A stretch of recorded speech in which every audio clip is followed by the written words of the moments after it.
we have around here a lot of walnut trees, and if you open up a walnut, the weird thing is that it's like this shell, and you open it up, and inside the walnut, if you're careful and you open it just right, it really looks like two hemispheres of the human brain.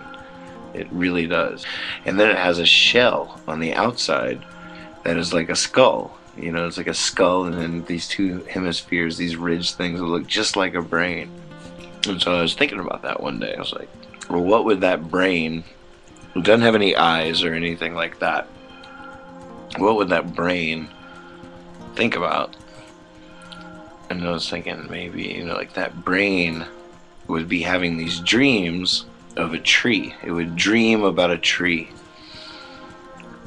And maybe the different brains would talk to each other like, I had this dream, and they would describe the dream vividly, and they would describe a tree, and all the other walnuts would be like, oh my god, I've had that same dream. And for a while it's this beautiful thing because it's something they all share. It brings them together. They feel a connection to each other that they never felt before because they all had the same dream of the tree. And then one day, you know, someone will come running into town. They're like, we've fallen from the tree. We've all fallen. We are fallen things from the great tree.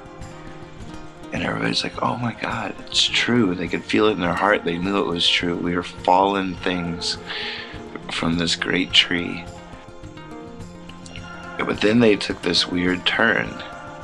And it was, you know, like a few people led them in the wrong direction, and they did everything they could do to try to get accepted back into the tree. They did everything they could imagine to, I mean, crazy things, terrible things, beautiful things. They did everything you could possibly do to try to get the tree to take them back.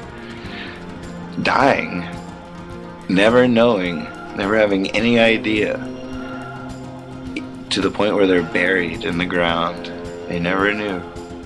They went their whole lives never knowing. And then they were buried in the ground, and then the rain fell on them, and then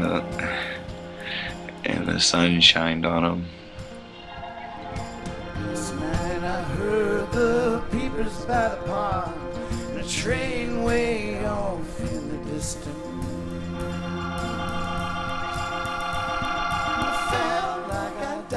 The day I was born, just dreamt this life up in an instant.